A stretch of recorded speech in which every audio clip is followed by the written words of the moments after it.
Good afternoon, Scott here, known as Cantaloupe to some online, and I'm bringing a video to you on a subject that's interesting to me. It might be of interest to you or someone you know, and that is a common misconception, especially in romance, about, well, it's a way to put down a protest, and I'll get into it in just a second. I don't want to give it a label right off the bat, but you probably already read the title, so you know what I'm getting at. But for example, people will sometimes complain about behavior, someone else's behavior, like for example, a man's behavior, and the man then might redirect the complaint to something appearing to be confusion about magnitude. Okay, here's the thing. Oh, well, it wasn't that bad. You'll hear this, or it could have been worse. Here's another one, same idea.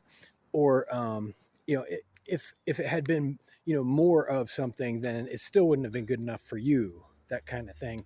But all of these are saying the same thing, and they're intentionally putting down the complaint by redirecting it to one of magnitude versus one of direction. I say that again. Sometimes a complaint or a protest is about direction. That is to say, no degree is appropriate in that direction. Such as, if you're stealing something without someone's permission, if it's 0, maybe that's okay. Or if you're giving, obviously that's okay, just for example.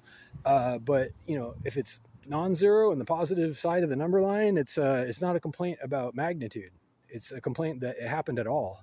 That the attitude itself, the spirit behind the gesture, no matter how large the gesture may have been. Stealing is just one example. In romance, behaviors may be vulgar. They may be toxic, parasitic, selfish. They may be insensitive. They may be just coarse or callous or unusual. And sometimes feedback to the effect of, here's another way to do it, is immediately regarded as a complaint of magnitude. Oh, well, it wasn't that big of a deal. I just don't see it as a big deal. Big being the magnitude, right? No, you're right. It wasn't. It never was a big deal. That wasn't what I said. Here's an appropriate response to that.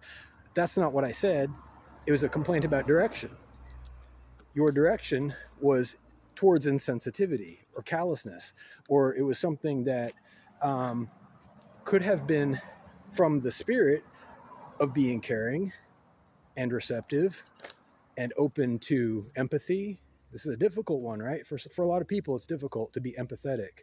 And the complaint that somebody isn't empathetic, again, sometimes gets redirected to, oh, well, it could have been worse. I could have been really rude about it. Misses the point. Misses the point on purpose. So, something to think about. And once you're aware of this little card trick, and we all do this, maybe we all do this on some level. It's a knee-jerk reaction when somebody accuses us of something. We might feel defensive about it and say, well, it wasn't a big deal, or it could have been worse, etc. When really what we should be saying is, boy, you're right. I was on the wrong side of that line, and there was a better way to handle that completely. Or not at all. Maybe I didn't need to do anything in that case. 0 is usually acceptable. It turns out, separate conversation, but inaction, that is 0 action, or 0 reaction, reciprocity, tends to be justifiable unless you have agreed to a service. It's funny. People confuse action versus inaction. They're two different things with different requirements. You may be required not to do something legitimately, but you cannot be depended on and expected to do something categorically. There's a difference. Do you see the difference? Because to depend on somebody implies, first of all, that they're not going to pass away. They're not going to be incapacitated somehow.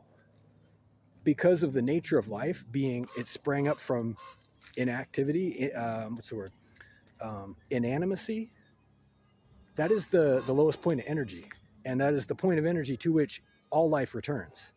And knowing this on some level, the illusion that life is dependable, can be dependable, and that action therefore can be expected and required by people is convincing. It's a convincing illusion, but don't buy into it. You can't expect people to do stuff. And this is a clue. There's lots of clues, okay? I don't want to get too lofty in this video, but there's clues as to the right way to look at some things, the right way being a productive, accurate way that's, helpful.